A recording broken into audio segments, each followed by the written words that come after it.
On se retrouve aujourd'hui avec un article qui a été écrit sur le Capital qui fait un peu sens et un peu en lien avec ce qu'on avait vu il y a 2 jours dans la vidéo précédente concernant le ralentissement économique et un peu les faiblesses des indices et de l'économie en général. Donc là aujourd'hui Capital titre le CAC 40 S&P, les similitudes avec 2008 inquiètent la bourse, JP Morgan lance un avertissement. Alors, la bourse risque de rester mal orientée, redoute JP Morgan, qui relève les nombreux points communs entre le contexte actuel et celui qui prévalait au début de la crise 2007-2009. L'envol des taux à long terme risque de continuer à peser sur le CAC 40 et Wall Street. Alors on va voir ici qu'ils vont faire plusieurs parallèles. Je ne suis pas tout à fait d'accord avec le début de la crise 2007-2009 parce que, alors oui, il y a des similitudes, c'est vrai, mais je trouve qu'il joue sur les mots parce que ça laisse sous-entendre qu'on va avoir le même problème que 2007-2009. En disant, on a les mêmes prémices que la terrible crise qu'il y a eu, la terrible crise bancaire qui a failli tout coucher le système bancaire en 2008. On laisse sous-entendre qu'on pourrait avoir un crack de cette ampleur. Or, quand on va détailler les similitudes, on va se rendre compte que finalement, ça n'a pas lieu dans tous les cas, tout le temps, et que même des fois, c'est des faux signaux. Bref. Donc, on passe ici, on voit que en France, en Europe et aux États-Unis, les actions ont été à la peine depuis les pics inscrits cet été en bourse. Ils expliquent que du coup, il y a eu pas mal d'argent qui est parti, la bourse calculée, blablabla, et on voit que le CAC 40 a fondu de 7%, emporté notamment par les géants du luxe, donc LVMH, Hermès et Kering, et d'autres poids lourds, comme tels que Pernod Ricard ou encore Dassault Systèmes. Alors il faut remettre dans le contexte, peu importe pour l'instant ce qu'il peut y avoir au niveau de l'économie ou des taux, LVMH, Hermès et Kering, c'est tout simplement parce qu'en début d'année, on avait eu une surperformance du luxe, parce que ce qu'on disait, c'était que il y avait eu un run avec tout ce qui était la tech américaine, puis il y avait eu une réouverture de la Chine, et on s'était dit que la réouverture de la Chine, comme tout ce continent-là aime beaucoup les produits de luxe français, forcément, on avait dit que le CAC serait sûrement tiré par les valeurs du luxe. C'est ce qui a été le cas, puisque beaucoup de gens, du coup, alors on a eu les prémices de la réouverture de la Chine, ce qui a un peu monté la demande. Les gens se sont rués sur les valeurs du luxe, ce qui a fait monter les valeurs du luxe. Et finalement, on s'est rendu compte que la Chine n'allait pas être le moteur du monde pendant encore longtemps, et surtout pas au même niveau qu'avant crise. Donc, finalement, on a eu une montée en puissance de LVMH, Hermès et Kering qui finalement finit par redescendre puisque on se rend compte que les gains, les bénéfices ne vont pas être à la hauteur de ce qu'on espérait, de ce qu'on avait cru comprendre au début. Et pour ce qui est de Dassault Systèmes, ça c'est directement lié à la guerre qu'il y a eu, enfin à la guerre, à l'envahissement d'un pays par un autre, parce que forcément quand vous avez une confrontation comme ça, immédiatement les pays se mettent en branle-bas de combat et on a tout de suite les valeurs de l'armement qui montent parce qu'on se dit que les gouvernements vont investir en masse pour se défendre, pour se protéger, pour être à la pointe, etc. Et c'est exactement ce qu'il y a eu aussi. On a eu quelques valeurs de l'armement qui sont montées, donc il est normal que, par exemple, aujourd'hui on cite Dassault Systèmes qui redescend. Donc oui, effectivement, on a eu une descente, mais déjà là, ces 4 valeurs-là peuvent s'expliquer par ce que je viens de vous dire. Et ce trou d'air pourrait n'être que le prélude à un carnage plus important, avertit JP Morgan, qui prévient les investisseurs en actions qu'il y a actuellement d'inquiétantes ressemblances avec la situation d'avant-crise financière 2007-2009. En effet, comme à l'époque, la Fed était arrivée à la fin de son cycle de remontée des taux directeurs, tandis que les sujets alors évoqués sur les marchés étaient souvent les mêmes qu'aujourd'hui, en particulier la question de la résistance de la consommation des ménages, de la trajectoire de l'emploi, de l'atterrissage de l'économie, relève la banque américaine qui, pour de nombreux parallèles, plaide en faveur d'une certaine prudence sur les actions. Alors ils ont complètement raison sur le fait d'appeler à la prudence pour les investisseurs, et d'ailleurs ce serait mal vu qu'ils appellent à l'euphorie et qu'ils disent allez-y, achetez tout en vrac, on s'en fiche, ça va monter. Ils ne peuvent pas se permettre. Mais on va voir ici que alors, tout ce qui est mis ici est complètement vrai et est complètement vrai dans le cas d'une récession. C'est-à-dire que quand on a la consommation des ménages qui ralentit, forcément les entreprises font moins de bénéfices. Donc forcément derrière, si elles font moins de bénéfices, elles essaient de réduire leurs coûts et leurs marges au maximum. Donc elles achètent moins de matières premières, ce qui fait déjà chuter le prix des matières premières et ce qui du coup serre à la gorge aussi les créateurs, les producteurs de matières premières. Et d'un autre côté, ces mêmes entreprises réduisent aussi tout ce qui est embauche du personnel, donc on a une augmentation du chômage, et comme quand le chômage augmente, forcément le pouvoir d'achat diminue, forcément la consommation diminue, et on est reparti pour un cycle. Donc c'est un cercle vicieux, et forcément c'est ce qu'on a souvent dans une récession, dans un atterrissage de l'économie. Donc oui, tout à fait, c'est le cas d'une récession, mais ce n'est pas forcément le cas exactement de 2007-2009. Et on va voir ici où il détaille un peu plus en profondeur. Et les similitudes avec la période pré-crise de 2008 ne s'arrêtent pas là. Comme à l'époque, le Fear and Greed Index, l'indice de la peur et de l'avidité de CNN Business, une jauge très consultée par les professionnels du sentiment des investisseurs à Wall Street, vient de basculer dans la zone extreme fear, donc peur extrême ou mode panique. Et ce, dans un contexte où les taux longs viennent de se hisser à des niveaux, un pic à près de 4,9% pour le taux à 10 ans des États-Unis, inédit depuis 2007, l'année précédant celle du crack de Lehman Brothers et de la crise des subprimes. Alors, on va remettre les choses dans leur contexte. La crise des subprimes, c'était pas forcément uniquement dû au taux ou à une récession. On avait eu effectivement des taux qui étaient montés, ce qui forcément tend l'économie, et le moindre problème, le moindre accroc peut être dévastateur, puisque forcément, quand vous avez quelque chose qui est fragile, si vous faites tomber un domino, ça peut faire tomber d'autres dominos, et comme tout est fragile, tout bascule, c'est tout l'édifice qui tombe. Mais ça peut être n'importe où, n'importe quand, à n'importe quel moment. C'est pas forcément directement lié au subprime. Le subprime, c'est parce qu'on avait des produits malsains, des produits vérolés qui étaient revendus aux uns et aux autres, et quand finalement on a commencé à voir que les notations n'étaient pas les bonnes, il y a eu une panique, en faisant à chaque fois donc des ventes en masse, on a eu des appels et des contre-appels, et on a eu des gros soucis pour le système financier, parce que comme tout le monde assure tout le monde, c'est un truc qui est extrêmement bien huilé quand tout se passe bien, mais quand il y a un grain de sable, bah forcément quand vous assurez quelqu'un et donc vous sortez de l'argent mais que vous faites appel à vos propres assurances pour vous faire rembourser, mais que la personne elle-même aussi est en peine de vous rembourser, bref, on voit bien que c'est comme si tout le monde devait l'argent à tout le monde, et à un moment donné il y en a un qui dit moi je veux récupérer tout mon pognon maintenant, et les autres ne sont pas forcément prêts. Donc c'est vraiment ça qui avait fait l'énorme crack et l'énorme peur. Et du coup, on n'est pas réellement vrai sur le fait que c'était directement lié au taux et que c'était le même taux à 10 ans qui était inédit, etc. Donc, on en revient au fait que oui, les taux directeurs qui sont hauts, c'est quelque chose qui fragilise l'économie. Puisque, comme on le disait, si vous mettez des taux relativement hauts, donc ça veut dire l'emprunt derrière bancaire qui augmente forcément, puisque comme les taux directeurs, c'est ce qui drive tous les taux qui en découlent. Donc les investisseurs et les entrepreneurs, quand ils empruntent à ce taux-là, plus une petite marge parce que la banque, elle, se couvre avec un risque, mais en gros, c'est grosso modo ces taux-là. Quand vous empruntez à 1%, c'est pas la même chose que quand vous empruntez à 10%.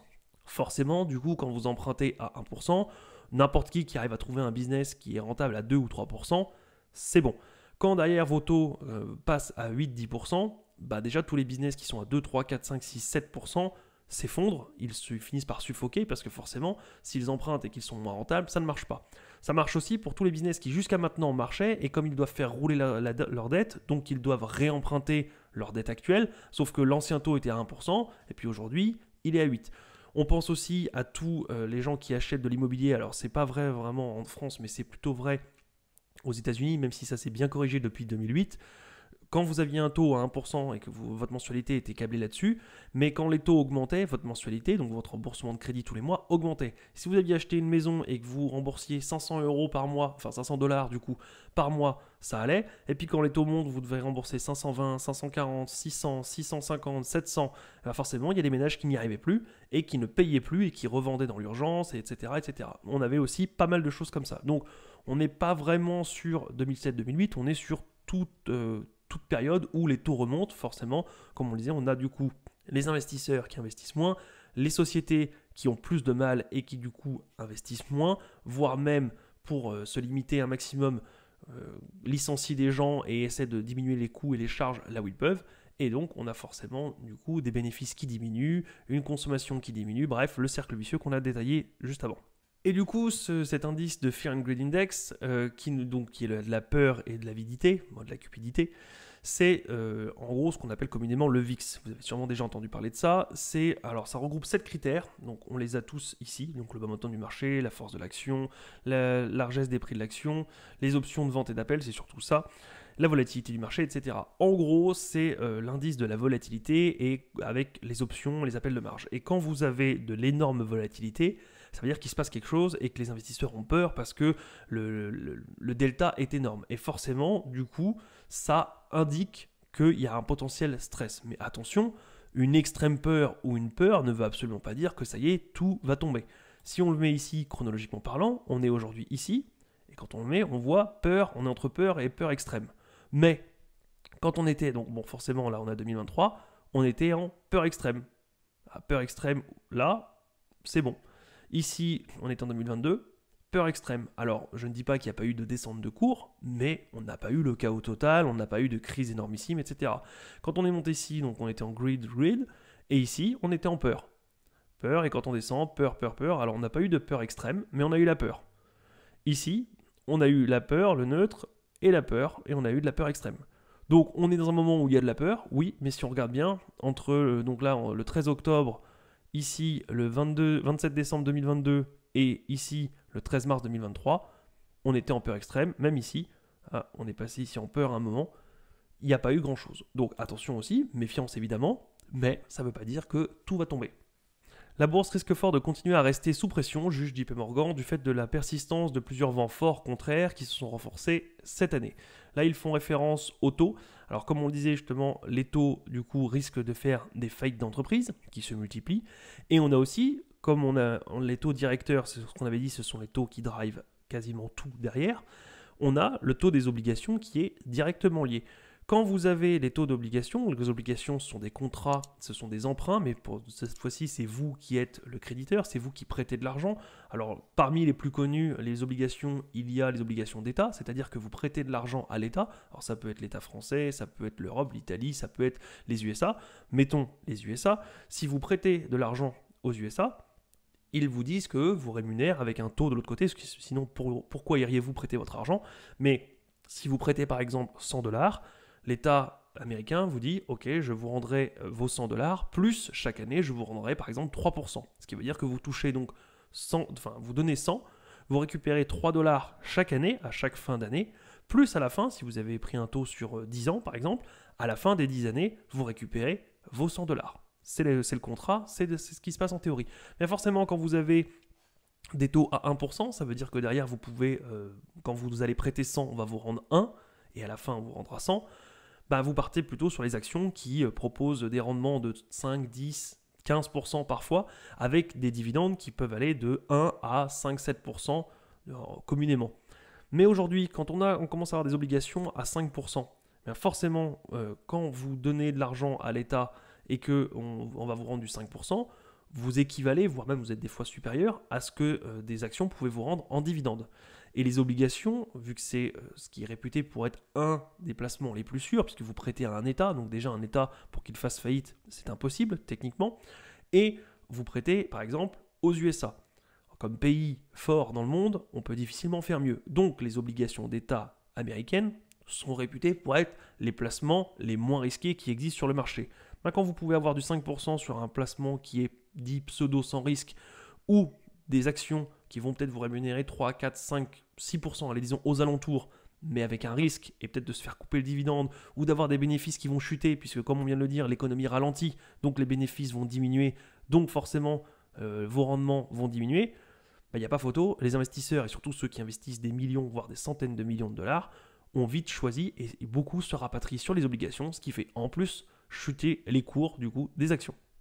Dans la vidéo, on avait également vu les prix à la production industrielle, et là, ça se concentre sur la production industrielle elle-même et la production industrielle allemande. Et dans cet article, ils expliquent que la production ralentit, donc la production manufacturière toujours en zone de contraction, et notamment pour l'Allemagne, où elle est attendue en baisse de 0,3, ce qui serait la 4e d'affilée après un recul de 0,8% en juillet.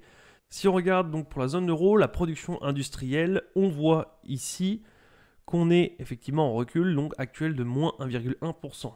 On voit que c'est pas génial. Déjà, là, on était ici à 0,4, ce qui est bien, mais sans plus. Et ici, on arrive à moins 1,1. Ce qui n'est pas vraiment le cas aux USA. Aux USA, on a quelque chose qui était au début à 0,4 également. Et aujourd'hui, on arrive à se stabiliser à 0,1, bon, disons neutre.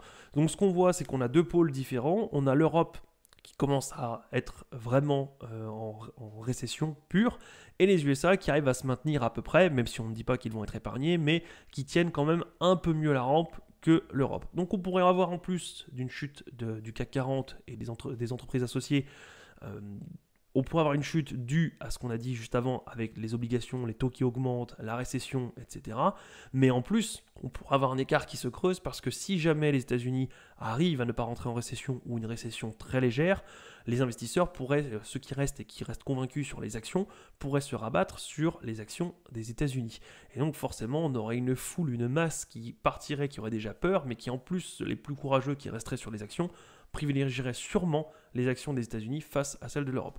On peut donc se dire qu'on aura peut-être une chute du CAC 40, voire même en Europe, un peu plus sévère que ce qu'on pensait en début d'année, voire en fin d'année dernière. Si on regarde ici le CAC 40, alors je l'ai mis en weekly, on voit ici, on est là, on commence à avoir un support, alors même si on ne fait pas beaucoup d'analyse technique, on voit bien quand même qu'il y a une zone majeure où on revient plusieurs fois autour, donc c'est quelque chose qui doit être un support. Alors je suppose qu'on est aux alentours des 7000, donc on doit avoir quelque chose qui est une barrière psychologique qui est par ici, et on voit qu'on commence à patiner, puisque si je dézoome un petit peu, on est monté pendant toute l'année 2020, très bien, on est redescendu et on voit bien que là on a du mal, on commence un peu à s'essouffler. Alors ça ne veut pas dire que c'est foutu, on peut très bien remonter, mais vu les indicateurs qu'on a au niveau macroéconomique, il y a quand même plus de chances qu'on reste ici autour de ce niveau-là, voire même qu'on descende un peu si jamais ça se dégrade. Donc on voit bien qu'on a un essoufflement et on commence à arriver un peu au bout. Ça ne veut pas dire que ça va être un crack phénoménal comme en 2008, mais ça veut juste dire que effectivement il faut rester prudent parce qu'on a quand même pas mal de choses qui nous indiquent que ça va pas très bien et on a très peu d'éléments qui nous disent que tout va bien et qu'on va pouvoir repartir de plus belle. Si on regarde de l'autre côté le S&P, on est dans la même configuration. On a eu une très forte montée, une très forte poussée. On a eu peur en début d'année 2022 et puis finalement on est reparti et ça s'est bien passé. On voit aussi que là le plus haut ici est moins haut que le précédent. Alors en analyse technique on dit que justement du coup on est sur une inversion de tendance, mais même sans faire d'analyse technique, quand on a eu les plus hauts et que là maintenant quand on rebondit on est moins haut, on sous-entend quand même que les nouvelles sont moins bonnes et que le ressenti du marché est quand même moins bon que l'année dernière. Donc si on est moins bon qu'avant, globalement on est dans une descente, on est quand même sur des moments qui s'empirent, une période qui s'empire par rapport à l'année précédente. Donc pareil, on pourrait être sur un moment où on va peut-être rester ici dans une zone là, on va peut-être couler, mais on n'est quand même pas vraiment parti pour repartir à la hausse au vu, comme on le disait à l'instant, des événements, des données macroéconomiques et de la tendance et du ressenti. Si on regarde pour le calendrier économique à venir, on aura le PPI ici, donc c'est tout ce qui est inflation, le 11 octobre, et le FOMC. Le FOMC, c'est ce qui principalement juge pour les taux directeurs. Donc on verra bien s'ils décident de maintenir leurs taux, s'ils décident de resserrer encore, c'est-à-dire de monter les taux, ce qui reviendrait encore à resserrer la vis en ce qui concerne l'économie. Bref, nous verrons. Mais en attendant, il y a quand même plus de mauvaises nouvelles que de bonnes, même si ce n'est pas catastrophique. Je vous suggère également de revoir vos positions les plus risquées, d'essayer de rapatrier un petit peu. Alors évidemment, chacun gère son portefeuille comme il l'entend et je ne connais pas votre profil, donc je ne peux pas vous dire exactement ce que vous devez faire ou ne pas faire. Je ne vous dis pas de sortir toutes vos positions, de désinvestir. Je dis juste que c'est peut-être le moment, comme on l'avait dit il y a déjà une semaine ou deux, de refaire un petit tour sur votre portefeuille, histoire d'assurer le coup, parce qu'il faut bien dormir la nuit, parce que si jamais il y a un crack et que ça décroche, il faudra que vous ne soyez pas pris au piège dans vos propres investissements. Donc souvent, ce qu'on fait, c'est qu'on déboucle un peu les positions les plus risquées, ou alors on réduit complètement la taille de position, histoire de se dire, bon, c'est pas grave si je perds entièrement ou la moitié de cette position-là, j'endormirai pas mal la nuit, ce ne sera pas grave. Et comme ça, vous pourrez renforcer si jamais ça descend et que vous jugez que c'est le bon moment, parce qu'on réfléchit toujours mieux quand on n'a pas les sentiments qui sont là et qu'on n'a pas le palpitant et le cœur à 200 parce qu'on a beaucoup d'argent investi et que là, et on le voit fondre à vitesse grand V. C'est beaucoup mieux quand on est bien posé, qu'on avait préparé, anticipé et qu'on a des cartouches pour remettre si jamais c'est nécessaire. Voilà, c'est tout pour cette fois-ci. Je vous dis à la prochaine. Salut!